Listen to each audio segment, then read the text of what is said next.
Hello everyone. This is my first talk about business online, and I thought it'd be a great day to get off my chest what I got going on with a business I've had for 15 years, and the reason why I want to help other companies be more efficient with getting an online business from a brick and mortar.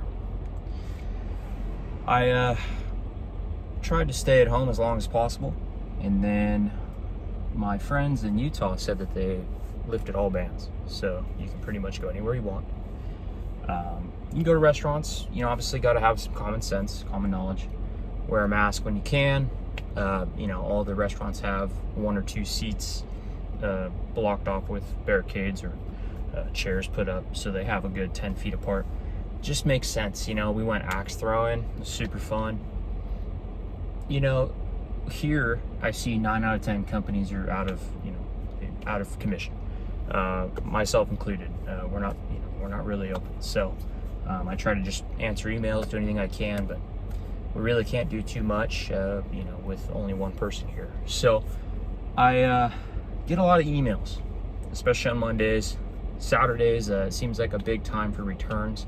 I guess people are using their products, they're opening them up, they're saying, hey, this isn't what I wanted, or whatever the case is. But I really wanted to send this message out to a lot of small businesses, especially e-commerce companies.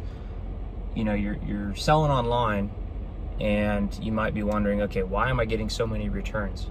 Well, right now, a lot of people are concerned with the bans and the precautions in place that are pretty much scaring people. If everyone was like Utah, I think we'd be in a better place, because what's going to happen in the next year from a whole world getting shut down for 60 plus days, that's a concern to me. And I see a lot of really hungry people in other parts of the world, which is going to bring down that next sector or that next level of society. I worry a little bit. So when I see a massive amount of returns, especially for things that are not anything wrong with them, it makes me question what's going on in the world. So I kind of wanted to just run through some scenarios of what happened today with me. I'll try to put some screenshots in there, but some of these guys are super rude. Like, I don't even want to put that negativity in the world, but it's important to understand that people take things out on businesses because they think that they're a robot. They think that there's no one there on the other side of the phone. There's no one on the other side of the email. So they're super untransparent is probably the best word, right? Because what they're doing is they're taking their anger out because they don't understand what's really going on. The biggest thing I have is I sell OEM components. So what that means is I'm the original equipment manufacturer distributor. So what I do is I buy straight from Japan. If you have a Japanese dirt bike, we sell the Japanese style part, which is really hard to get. It's very expensive to keep in stock, and there's a low profit margin. But I do it because that's what I like to do.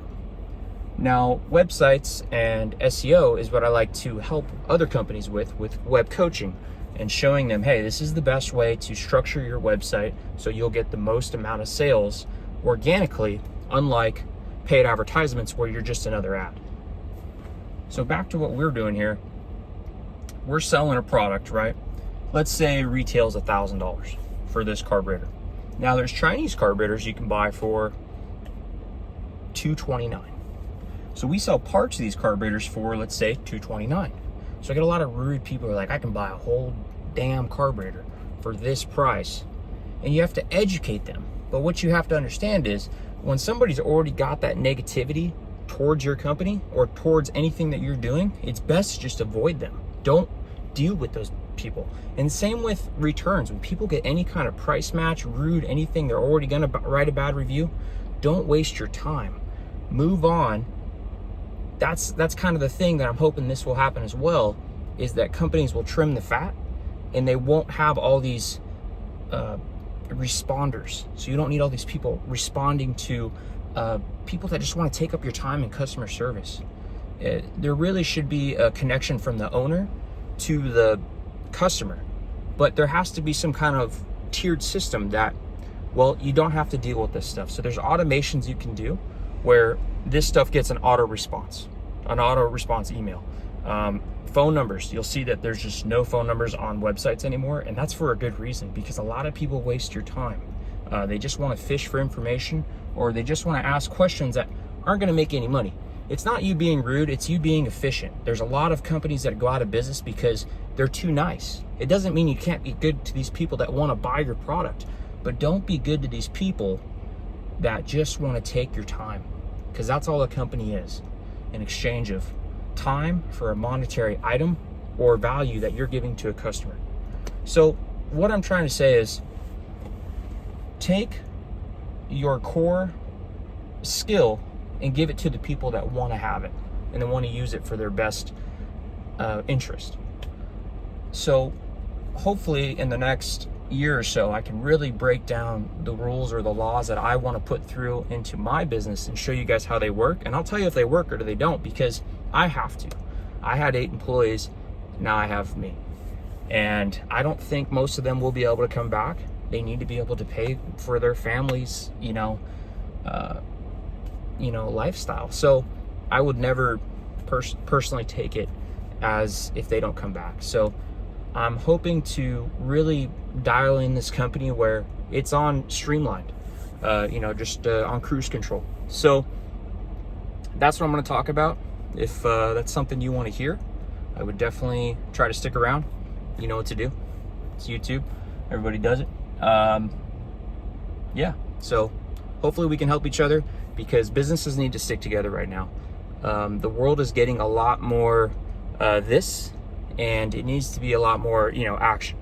So hopefully, like I said, we can all stick together. If you have any comments or you have any personal experience with this, where, you have a customer that's just extremely rude, like you didn't do anything wrong, they're just taking it out on you because that's their outlook, or that's how they get their anger out, is taking it out on these companies, regardless if they bought anything from you or if you had a perfect item. I'm sure restaurants have the worst of this. I mean, hey, everybody's taste is different. You can't judge someone for not liking your food, but at the same time, you can't judge a company for not having a good taste in their food. I don't know if that makes sense, but you can't judge someone for their outlook. So just because they like to make their pasta with this sauce doesn't mean it's a bad sauce. It just means that you don't like it.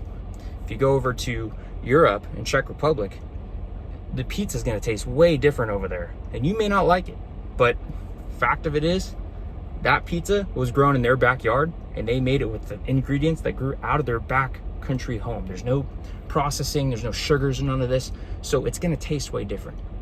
So hopefully after 8 minutes, I didn't talk your ear off too much, but maybe some people need some help, and because I do, I really do. I like to use the human race as a connecting organism. We really need to work together as business owners, because these customers will eat you up.